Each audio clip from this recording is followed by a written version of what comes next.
அனைவருக்கும் வணக்கம். நான் பழமை நேசன். பழமையை தேடுவதும் அதனை ஆய்வு செய்வதும் மற்றும் எடுத்துரைப்பதும் எனக்கு மிகவும் பிடித்தமான விடயம். அந்த வரிசையில் நாம் இன்று காண இருப்பது இந்த தகவல்.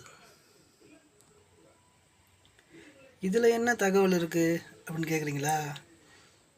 இதில் நம்மளுடைய நாகரிகம், நம்மளுடைய பழமை, நம்மளுடைய மகிழ்ச்சி இதெல்லாம் இருக்குது. இது எல்லாமே சிறுவர்கள், பருவ வயது கொண்டவர்கள் விளையாடிய விளையாட்டு ஆட்டக்காய்கள். இது சாதாரண மக்களுடைய பார்வையில் இதெல்லாம் என்னென்னா என்ன சொல்லுவாங்கன்னா, பானை ஓடுப்பா, இது உடஞ்ச பானை ஓடு கிடக்குது அப்படின்னு சொல்லுவாங்க. ஆனால் அது ஆய்வாளர்கள் பார்வையில் இதுக்கு அர்த்தங்கள் நிறைய இருக்குது. அவருடைய பார்வை வேறு மாதிரி இருக்குது. இது என்ன, இது தகவல் என்ன, இதனுடைய காலம் என்ன, இது யாரெல்லாம் பயன்படுத்தினாங்க, இதுக்கு பேர் என்ன, இதெல்லாம் நம்ம இன்றைய இந்த காணொலியில் பார்க்க போகிறோம். இதற்கு ஆங்கிலத்தில் என்ன பேருன்னா ஆப்ஸ்காட்ச் அப்படின்னு பேர். தமிழில் இதற்கு சில்லுகள்னு பேர். வட்டச்சில்லு அப்படின்னு சொல்லுவாங்க. சில்லு அப்படின்னு பேர் இருக்குது. நொண்டி ஆட்டம், பாண்டிய ஆட்டம் அப்படின்ற பேர்களும் இருக்குது. கிராமங்களில் வாழ்ந்தவங்க இந்த விளையாட்டு விளையாடிருப்பாங்க.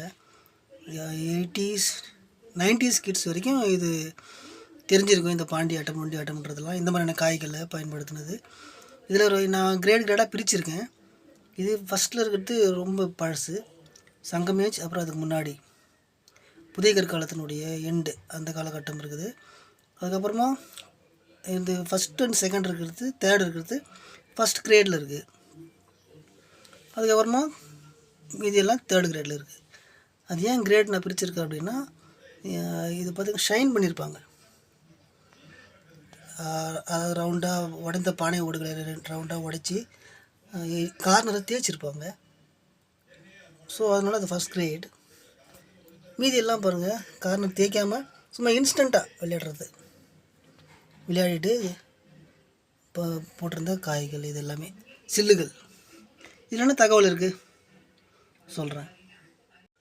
நம்மளுடைய சமூகம் நாகரிகம் அடைகிறதுக்கு ஒரு இடத்துல நிலையாக தங்கி வாழ்ந்துருக்குறாங்க அப்படின்றதுக்கான மிக முக்கியமான எவிடன்ஸ் இது. அதாவது நாடோடியாக திருந்தவன் தான் நாகரிகம் அப்புறமா அடைஞ்சு ஒரு இடத்துல நிலையாக வாழ ஆரம்பித்தான்.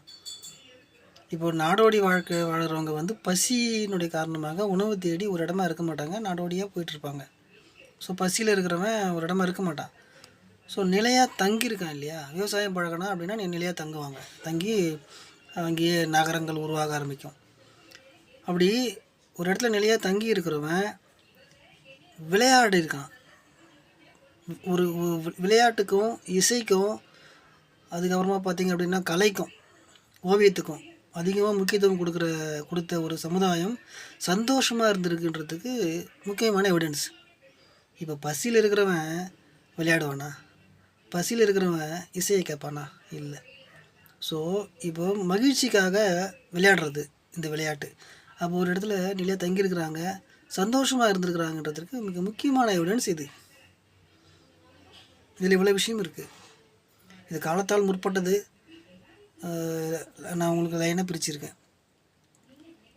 இது தமிழகத்தில் மத்திய அரசாங்கமும் தமிழக அரசாங்கமும் நடத்தப்பட்ட அகழாய்வுகளில் இந்த மாதிரியான பானை ஓடுகள் எல்லா இடங்கள்லையும் கிடைக்கும். அதாவது அகழாய்வுகள் 2 இடங்கள் பேஸ் பண்ணி பண்ணுவாங்க. ஒன்று ஈமக்காடு, இன்னொன்று வாழ்விடம். இட்ஸ் கால்டு பரியல் சைட், அப்புறமா ஹாபிடேஷனல் சைட் ஆங்கிலத்தில் சொல்லுவாங்க.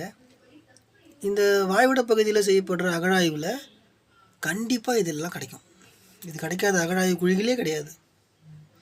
ஸோ இது மாதிரி ஆறுகளில் இது ஃபுல்லாக இதெல்லாம் பலரில் செய்யாரில் கிடைச்ச வட்டச்சில்லுகள் இது எல்லாமே. இது கிடைக்கிது அப்படின்னாலே அந்த ஊரினுடைய பழமையை நம்ம புரிஞ்சிக்கலாம். அவ்வளோ சிறப்பானது. இதுக்கு இல்லை அப்படின்னா அந்த ஊரினுடைய பழமை இல்லை அப்படின்றத நம்ம ஈஸியாக ஒரு முடிவுக்கு வர முடியும். அந்த ஊரில் இருந்தவங்க நாகரிகம் அடைந்த மக்கள், பழமையான மக்கள்லாம் இந்த ஊரில் இல்லாமல் இருந்திருக்காங்கன்றதுக்கு ஒரு எவிடன்ஸ் இது கிடச்சதுனாலே நம்ம அந்த ஊரை பற்றி தெரிஞ்சுக்கலாம்.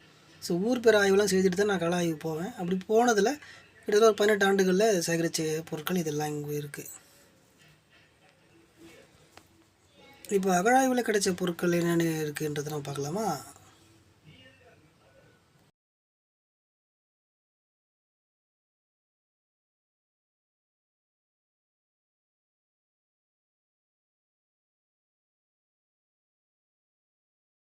இன்னொரு வட்ட சில்லு இருக்குது, அது பாருங்கள், அது உங்களுக்கு தெரியுதா?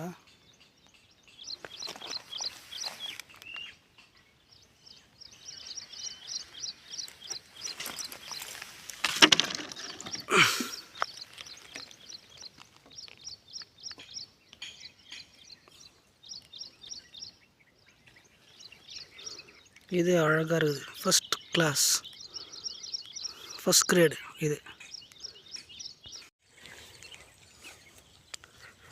இது கூட வட்டச்சில்லு மாதிரி தெரியுது.